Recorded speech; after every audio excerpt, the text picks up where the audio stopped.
올해는 일본인들에게 특별하다. 종전 60주년이기도 하지만 그보다 더 크게 부각되는 것은 러일 전쟁 전승 100주년이다. 이른바 일본해 해전은 러일 전쟁에서 일본에게 승리를 안겨준 결정적인 전투였다.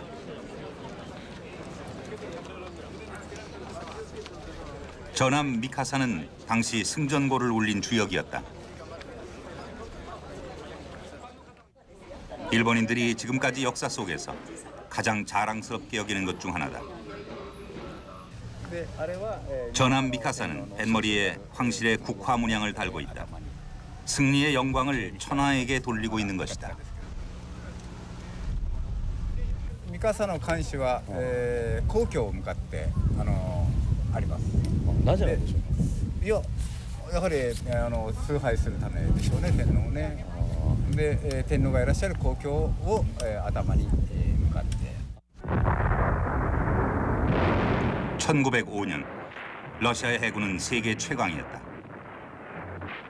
일본 해군의 승리는 예상을 뒤엎는 결과였다. 일본인들은 그때가 역사상 가장 위대한 시대였다고 말한다. 天皇陛下も偉かったけど国民が偉かったんじゃないですか。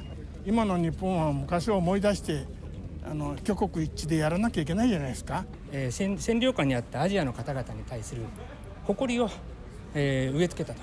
でアジア人だって白人じゃない黄色人種だってやればできるんだという希望を持たせたと。これ本物ですね。 옛 군복의 훈장까지 이것이 다 그의 자부심이었다. 本物だったり自分で作ったりとか、あとこれは亡くなった親戚のものだったりとか。 100년 전의 전쟁에 관한 일본인들의 관심은 각별했다. 곳곳에서 다양한 행사들이 열리고 과자, 소주, 맥주에 이르기까지 러일 전쟁의 승리를 기념하는 상품들이 인기를 모으고 있었다. 그러나 러일 전쟁은 우리에게는 한일 합방을 가져온 불운한 역사였다.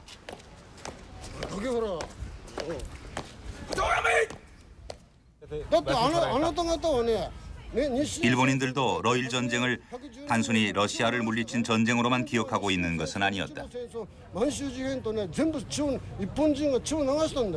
ロシアのに危ないから韓国に独立をさせて韓国がそれに対処させるように日本は忠告したわけでしょ。それでも韓国はシナの新国に対してくっつい寄りかかって一切日本のことを言うことを聞かなかったわけで、それで結局日露戦争が勃発したわけで、李氏朝鮮っていうのは生き地獄のような世界であったと。それだけは日本は戦前にとてもいいことをやってくれたのに恩をあだで返してると韓国人は。 그런데 이러한 역사 인식을 가진 일본인들이 적지 않다. 차기 대권 주자로 부상하고 있는 이시하라 신타로, 그도 공공연하게 한일 합방은 정당했다고 주장한다. そしてその過程でですね、私たちは決して武力で侵犯したんじゃない。これはむしろ朝鮮半島の国々が分裂しすぎてまとまらないから、結局彼らの総意でロシアを選ぶかシナを選ぶか日本にするかということで、近代化の著しいですね、同じ顔色をした日本人のですね、要するに手助けを得ようということで、これは世界中の国がですね合意した中で合併が行われたんです。 가장 가까운 나라 한국과 일본, 그러나 너무나 다른 역사 인식. 그것은 일본이 근대화를 꿈꾸며 대륙으로 향하던 100여 년 전에 비롯됐다.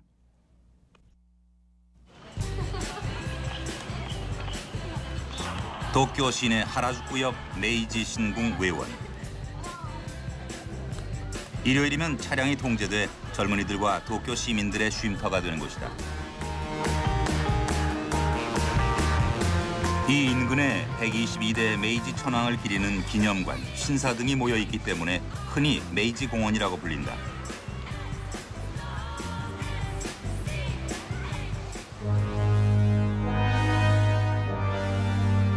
메이지, 그것은 일본인들에게 단지 한 천황의 연호만을 의미하지 않는다. 2600여 년간 125대를 이어왔다는 일본의 천황가.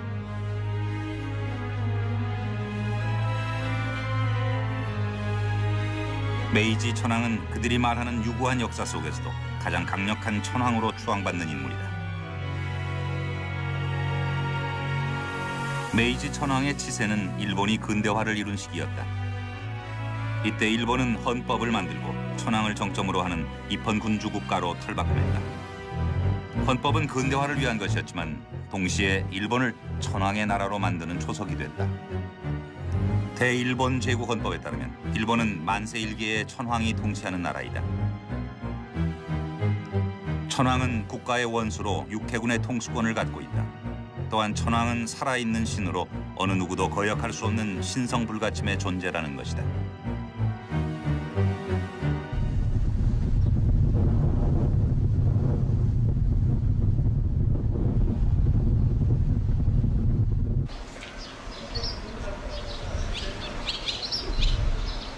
야마나시현 니라자키시의 전통 술도가 치렌.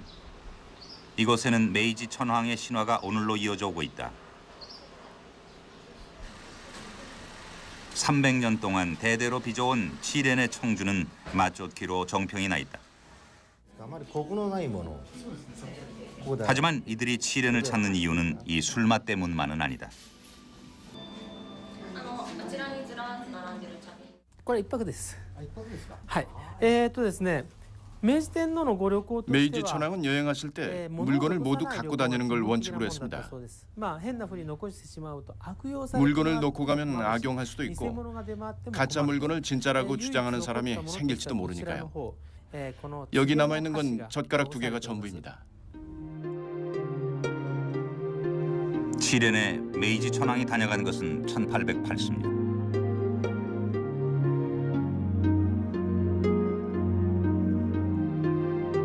그 후 120여 년 동안이나 당시 천황이 머물던 방을 그 모습 그대로 보존해오고 있다. 살아있는 신이라 일컬어진 천황을 만나는 일은 그만큼 놀라운 경험이었다.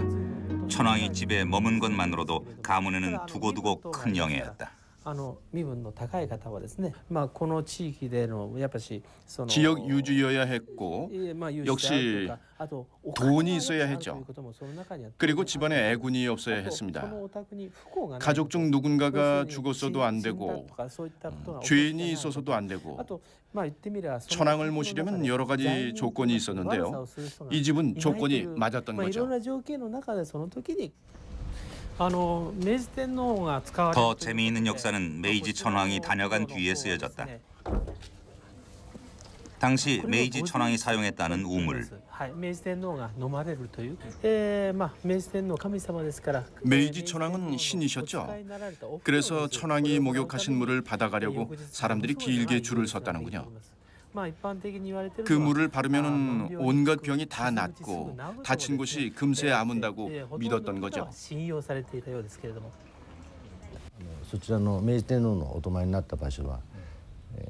메이지 천황이 주무셨던 저 방은 못 들어가게 줄을 쳐놨었죠. 제가 어릴 적엔 못 들어가게 했어요. 아버지도 못 들어갔다고 하시더군요.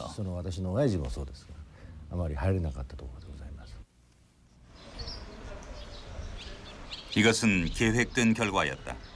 메이지 천황은 처음부터 자신의 권위를 알리기 위해 일본 열도를 여행했던 것이다. 99% of people living in 당시 일본 열도에 살던 사람들 중 99%는 천황제에 대해서 아는 게 없었고 천황이 누구인지조차 몰랐습니다.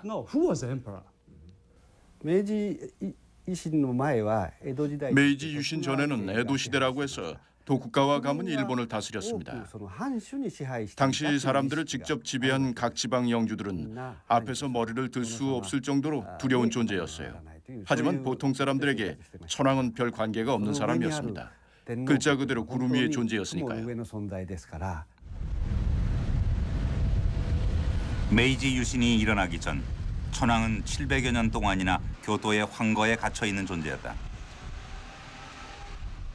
12세기 가마쿠라 막부가 세워지고 쇼군이 권력을 잡으면서 천황은 이름뿐인 존재로 전락하고 말았었다. 이후 일본은 도요토미 히데요시, 도쿠가와 이에야스와 같은 무사들에 의해 지배되어 왔다.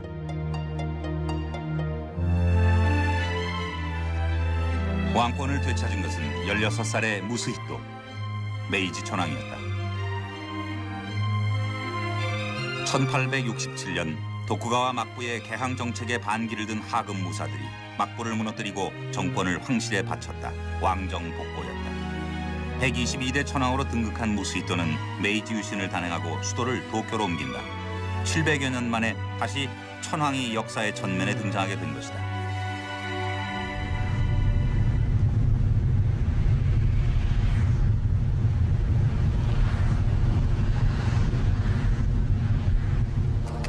서구로부터 밀어닥친 개항의 물결은 19세기 일본을 통째로 뒤흔들었다.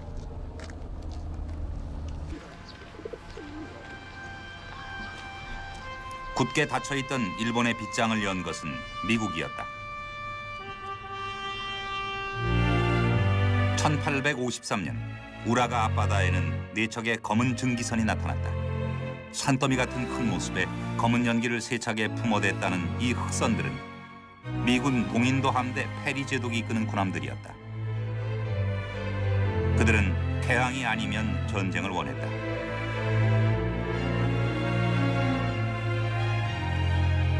일본인들은 흑선 공포에 빠졌다. 서양의 식민지가 될지 모른다는 위기감이 팽배해져 간다. 자, 그럼 식민지가 되자, 죽어버리자. 그건 싫었죠. 그런 사태를 피하려면 어떻게 해야 할까? 서양처럼 군함도 있어야죠. 대포도 있어야죠.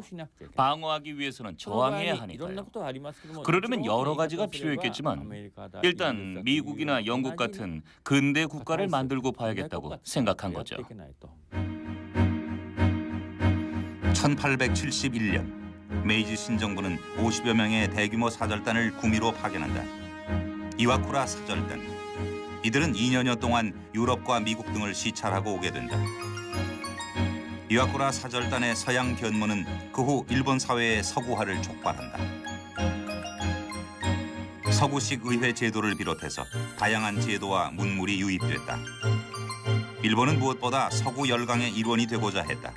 이 변화의 중심에 천황이 있었다.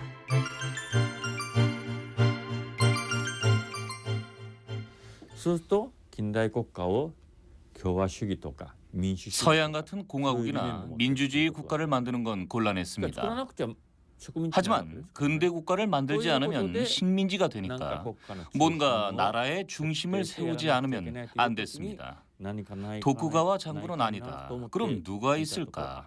아, 있다. 그건 바로 천황이다. 当時の支配身分でありました武士にとってはですね 당시 지배층이었던 무사들로서는 막부, 그러니까 장군보다 더 높은 사람을 앞세우지 않으면 막부를 타도한다는 게 어려웠겠죠.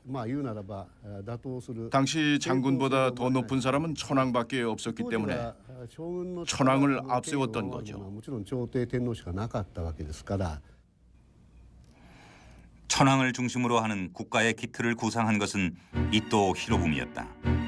3번이나 구미 순방에 나섰던 이토 히로부미. 그는 특히 독일의 정치 제도에 깊은 관심을 가졌다. 강력한 황제를 앞세우고 비스마르크와 같은 재상이 무소불위의 권력을 휘두르던 독일. 그것이 이토가 꿈꾸던 근대 국가였다. 먼저 근대적인 군주상을 만드는 일이 시급했다. 메이지 천황은 20이 안 된 나이에 마르고 창백한 모습이었다. 그러나 국민들에게 공개된 천황의 그림은 강건한 청년 군주의 모습이었다.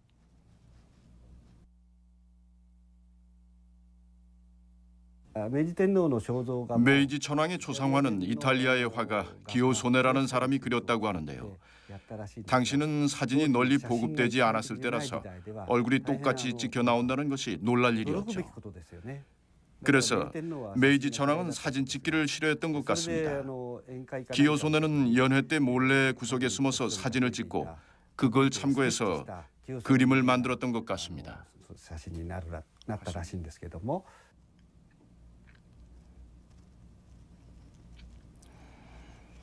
이후 메이지 천황의 초상화 사진은 학교와 관공서들을 통해 널리 배포된다.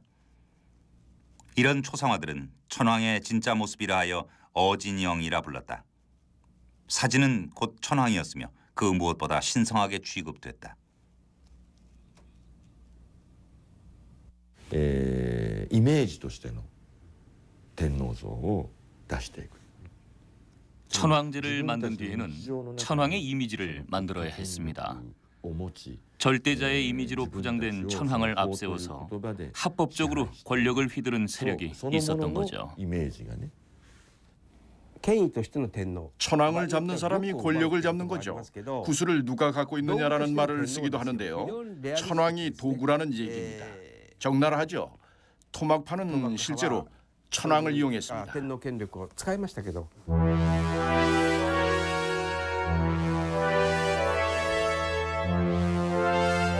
메이지 천황은 세계를 지배할 절대 군주로 묘사됐다. 그리고 이러한 이미지는 새로운 인쇄 기술에 힘입어 널리 대중에게 전파됐다. 그러나 이러한 이미지 역시 서양의 전제 군주를 모방한 것에 지나지 않았다.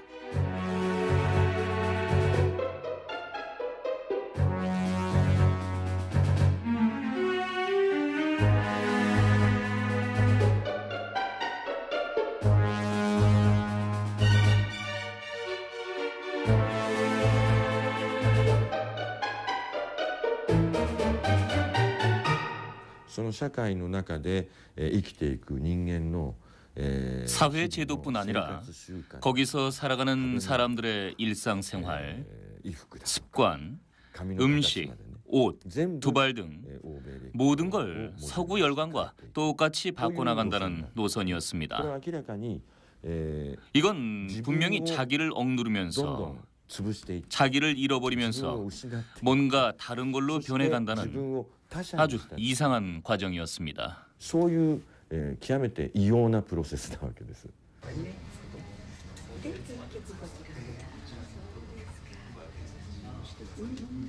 어느 나라든 화폐를 보면 그 나라의 위인들을 알 수 있다.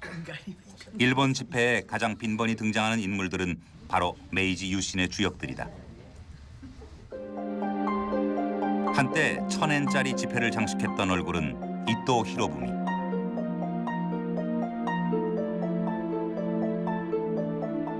통용되고 있는 가장 큰 액수 10,000엔짜리 지폐에 등장하는 인물은 후쿠자와 유키치다.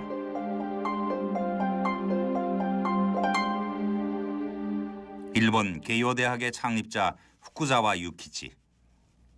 일본 근대화의 아버지로 추앙받는 그는 탈아 입구, 즉 아시아를 벗어나 구미 열강으로 가야 한다는 주장을 펼쳤는데 일본이 아시아를 무시하고 맹목적인 서구 따라잡기에 몰두하는 바탕이 됐다.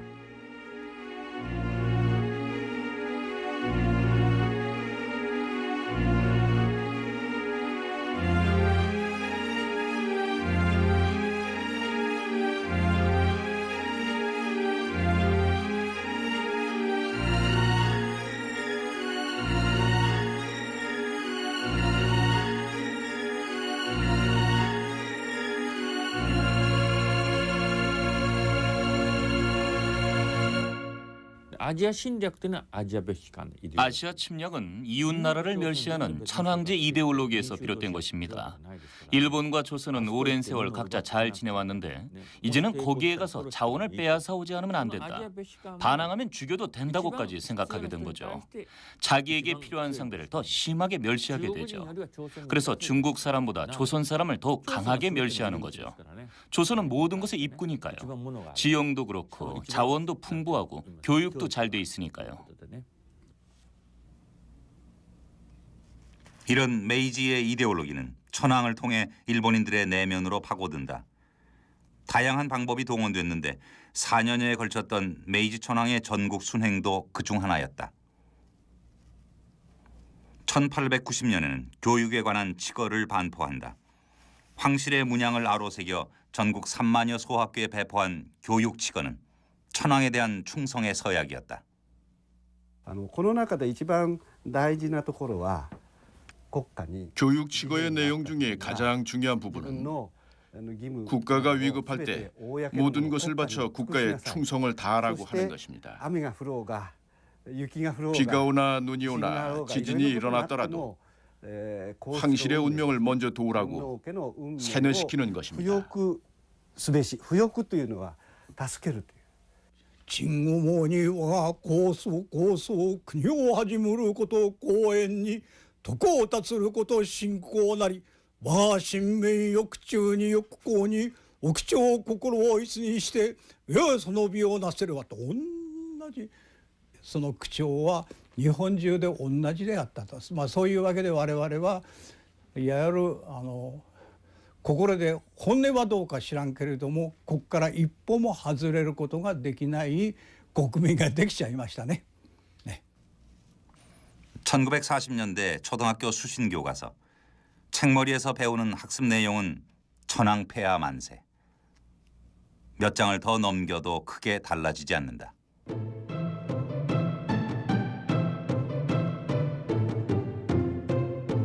학교에서는 날마다 천황폐하를 외치고 이는 아이들 머릿속 깊이 각인된다. 교육은 학생들을 위한 것이 아니라 천황과 나라를 위한 것이었다. 또한 학교마다 천황의 사진을 모셔놓고 학생들에게 예를 갖추게 했는데 이 때문에 목숨을 바치는 이들도 생겨났다.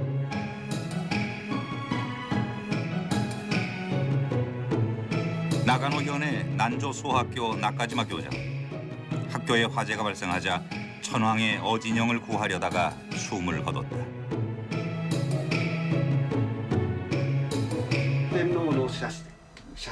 천황 사진을 이렇게 들고 가부좌를 한 채 불에 타 죽었다고 합니다. 사진을 쥔 채 새카맣게 탄 모습이었어요. 바로 이런 자세로 타 죽었다는 거예요. 天皇と大日本帝国新民の 이렇게 해서 천황과 대일본 제국 신민 사이에 1대1의 관계가 이루어지는 거죠. 교육 칙어를 외우고 천황의 초상을 경배하는 교육을 통해 대일본 제국의 신민 한 명 한 명에게 천황의 적자라는 의식을 심어주는 겁니다. 意識が洗脳的に刷り込まれていく。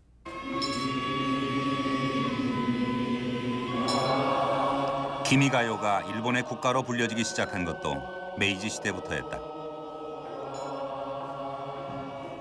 기미가요는 원래 생일 축하 잔치에서 만수무강을 기원하는 노래로 널리 불려져 온 곡인데 메이지 정부가 천황을 기리는 의미를 담아 국가로 부르기 시작했다.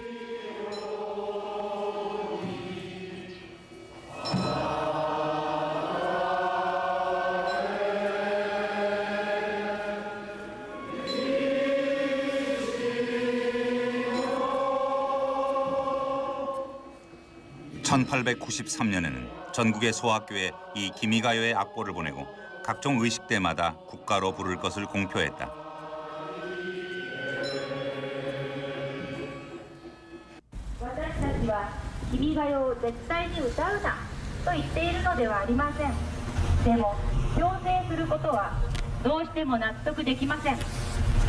요즘도 기미가요를 국가로 부르라는 요구가 계속되고 있다.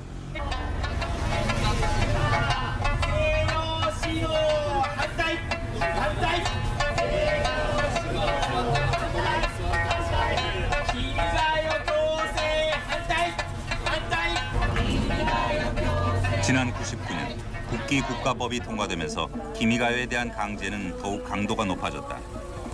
그러나 기미가요를 단호히 거부하는 사람들도 적지 않다.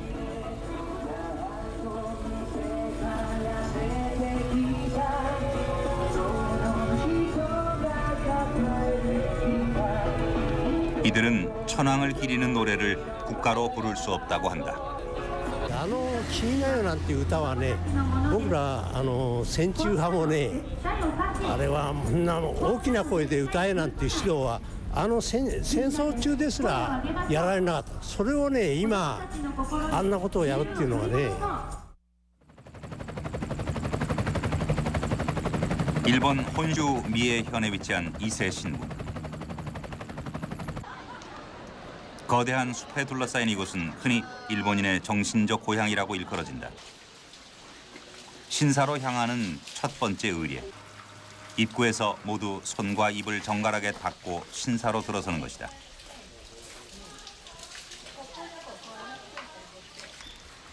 해마다 이곳을 찾는 관광객이 600여만 명. 과거 일본인들에게는 평생 한 번은 순례해야 하는 성지였다. 神様とか仏様とかあまり意識してないですけども、やっぱここに来るとなんかやっぱり神様の国がもともとねあるんだなという気持ちにはなりますけどね。心普段ないようなというか、もう気持ちも綺麗になるようなそんな感じがします。昔からですね。それはもうずっともうどれぐらい何百年も前からそういうふうにこう、まあ日本人的なアイデンティティといいますか。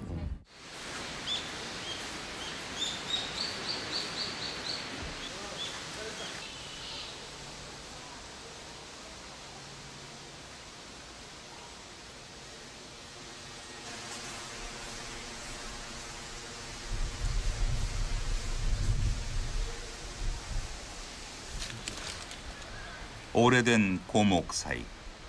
시간을 거슬러 올라간 듯한 그곳에 이세 신궁의 본전이 자리하고 있었다. 1300년 전에 지어졌다는 이 신전에는 태양신 아마테라스 오미카미가 모셔져 있다. 천황은 바로 이 태양신의 자손이라고 한다. 특히 하늘에서 내려올 때 천황 일가는 태양신으로부터 황위의 상징으로 3가지의 신기를 받았다고 한다. 굽은 옥과 칼, 그리고 거울. 그중 거울이 이곳 이세 신궁에 보관돼 있다는 것이다. 一番中心なのが天皇. 제일 중요한 것이 천황이고 천황은 태양신을 비롯한 일본의 수호신과 모두 연결되고 그 태양신을 모신 것이 이세 신궁이죠. 결국 태양신은 황실로 연결이 되는 거죠. 이세 신궁에는 식년천궁이라는 독특한 행사가 1300년간 이어져 오고 있다. そのまま板の閉火さより板部より内側は全部こっちに作ってで同じものが2つ並ぶわけですね。あれを持ってくるわけじゃないんです。こっちに新しいのを建てるんですよ。で向こうは解体してしまう。と今度向こうがこういう更地の状態になるわけです。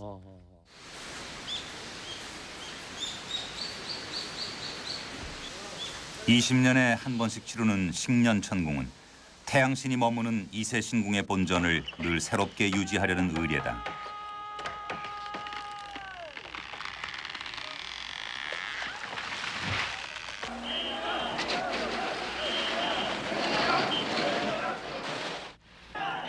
예순한 번째 식년천궁이 1993년에 있었다. 나무를 베서 신전을 세우기까지 모든 것이 축제였다.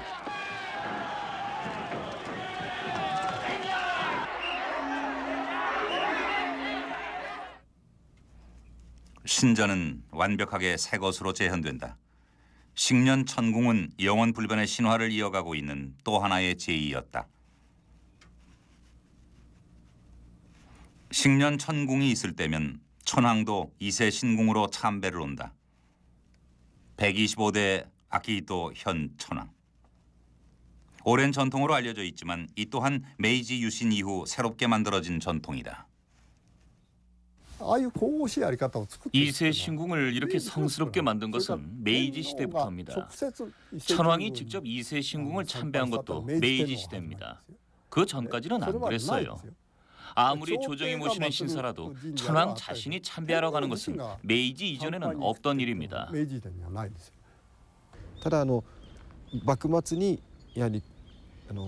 일본이 외국의 압력을 받거나 어떤 위기를 느낄 때면 역시 이세 신궁이 나라를 지키는 힘의 상징으로 떠오르게 되죠.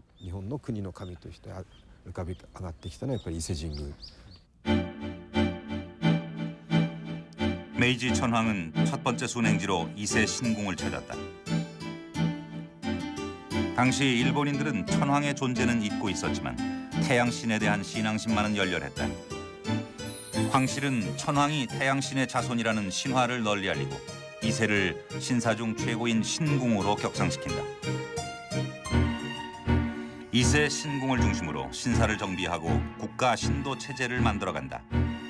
당시 일본에는 다양한 신을 모시는 신도가 존재하고 있었다. 국가 신도는 그 모든 신 위에 천황을 정점으로 두는 새로운 종교였다. やはりキリスト教みたいな精神的な 일본에는 기독교처럼 강력한 종교적 전통이 없었습니다. 따라서 그런 정신적인 축이라고 할까요? 그걸 천황제에서 구한 거죠. 천황을 중심으로 해서 일본의 통합을 꾀한 겁니다. In the content of the emperor system was very much borrowed from 천황제의 내용은 상당히 많은 부분을 기독교에서 가져왔습니다. 학생들에게 천황의 이름을 처음부터 끝까지 외우도록 가르친 것이 바로 그것인데요. 그것은 기독교에서 하는 것과 똑같습니다. exactly the Christian practice. 현재 일본에는 8만 개의 신사가 있다고 한다. 천황은 신도를 지배함으로써 일본인들의 일상 깊숙이 자리하게 된다.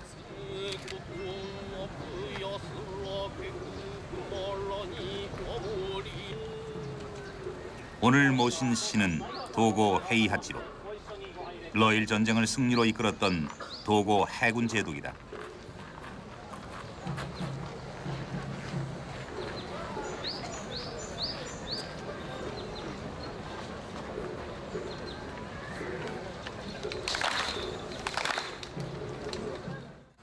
日本海峡で 100年祭で一応東郷神社の、地元の町会の方に一応こういう機会をなかなかないと60年祭の時もおみこし出したんですね。で今回100年祭でおみこしを出してくださいということで 국가 신도 체제에서 많은 신사가 새로이 지어졌다. 천황을 위해 죽은 자들은 신이 됐다. 특히 전쟁 영웅은 사후에 따로 신사를 지어 큰 신으로 모셨다. ただいまより日本海海戦大正100周年記念式年大祭を再興いたします。 신사 본전의 재래가 취재팀에게 공개됐다. 이례적인 일이었다.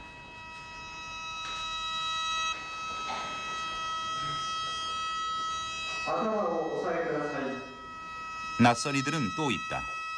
특별히 초대된 미국과 러시아의 해군들.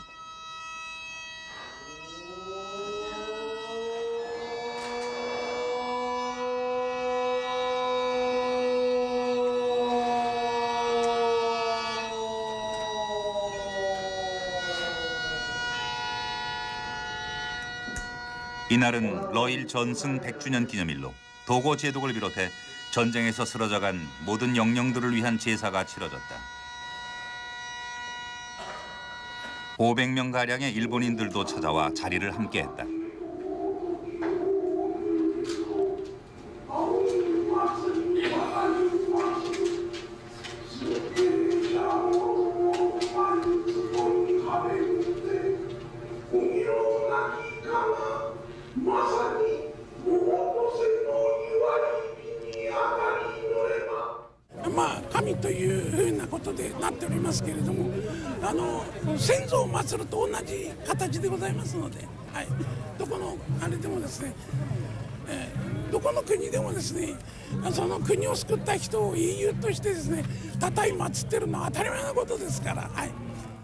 営業ですね。だって戦法は今世界の海軍学校で統合戦法っていうのは一応テキストブックに載ってるらしいじゃないですか。 도고를 위한 맞들이가 시작됐다.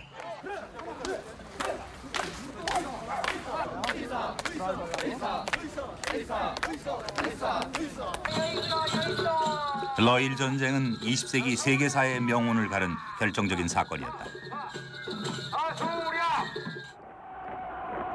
러일 전쟁은 1904년 2월 10일 일본의 선전포고로 시작됐다. 그 다음 날인 건국기념일에 대대적인 전쟁 캠페인이 벌어졌다.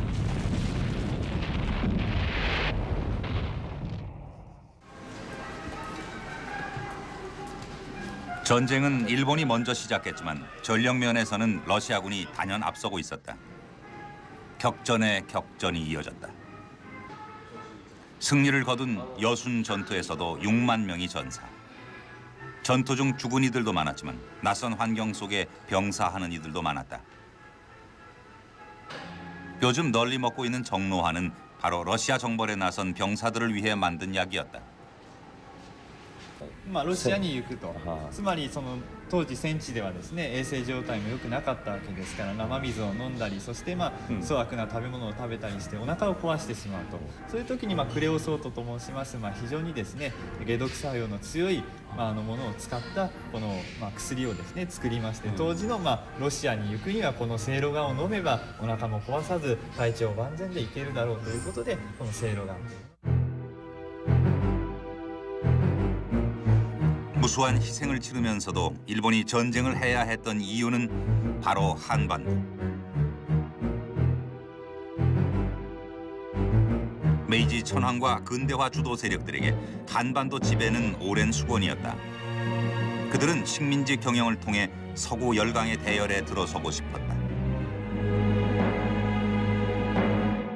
일본가 일본은 근대화로 힘을 키워서 유럽 열강에 대항하는 한편 서구 열강한테 자신들이 당할 뻔한 것과 똑같은 행동을 조선과 타이완에 했던 거죠. おそらくそういう先進国の真似をしてこの日本の最も 선진국의 흉내를 내서 가장 가까운 외국인 조선을 침략한다는 것은 지금 보면 아주 난폭한 생각인 것처럼 보이지만 당시에는 국제사회가 원래 약육강식이란 생각이 널리 퍼져 있어서 당연한 일로 여겨졌습니다.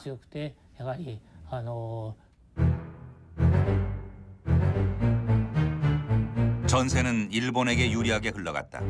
당시 러시아는 피해 일요일로 촉발된 혁명의 회오리 속에 빠져들었다. 치열했던 봉천 전투에서 승리했지만 아직 러시아가 백기를 든 것은 아니었다. 러시아에게는 세계 최강의 발틱 함대가 남아 있었다.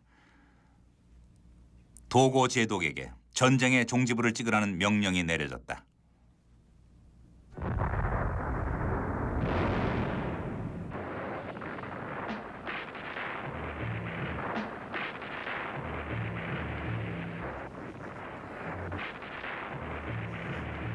일본군은 승리했다. 그것은 근세 이후 아시아인이 서구와 싸워 최초로 거둔 승리였다.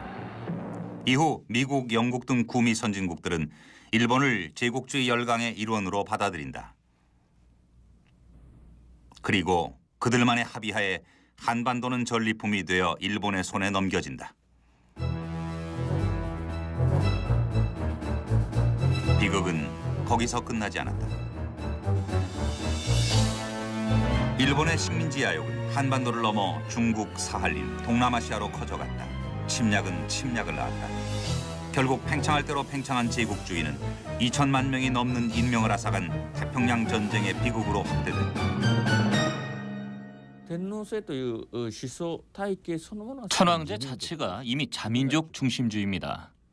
아시아는 전부 백인 제국주의에 대항해 함께 싸우지 않으면 안 된다고 하는데요. 사실은 그렇지 않습니다. 아시아인 중에서 일본 민족만 우수한 민족으로서 아시아를 이끌어야 한다는 거죠. 이런 식의 연대라는 게 말이 됩니까? 근거 없는 선민의식, 이것은 천황제에서 유래하는 것입니다. 전쟁 책임이라는 말 자체가 상당히 문제가 있습니다. 식민지 지배 책임까지 포함한 침략 책임이라고 해야 맞습니다. 조선 총독이나 대만 총독은 천황이 임명했습니다. 따라서 식민지 지배에 관해서 천황은 직접적인 책임이 있는 거죠. 메이지 천황에서 쇼와 천황까지 이어지는 침략 책임입니다.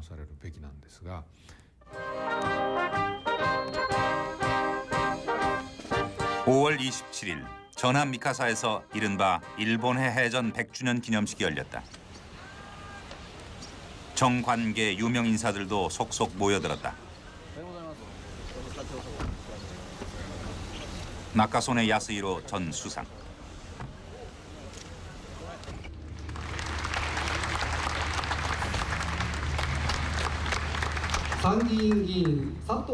이들에게 러일 전쟁은 아직도 자랑하고 싶은 역사이다.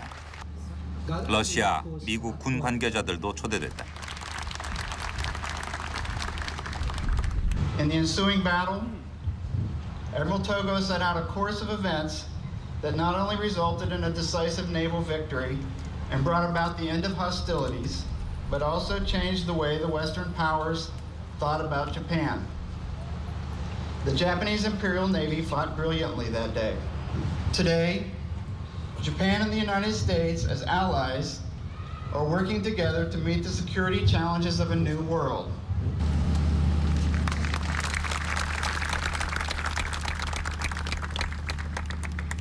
Nihon-kai Kaisen 100周年誠におめでとうございます。日露戦争にしかしなぜ勝ったか。明治天皇を中心にして桂内閣を中心に元老が結束し、国民が死に物狂いになって戦ってくれた結果であって、もう一回我々は日本を回復し、世界の平和国家として世界にも貢献する国にいたしますと、我々の努力を見てくださいと、日本海海戦で努力した先輩に対して心に誓いたいと思うのであります。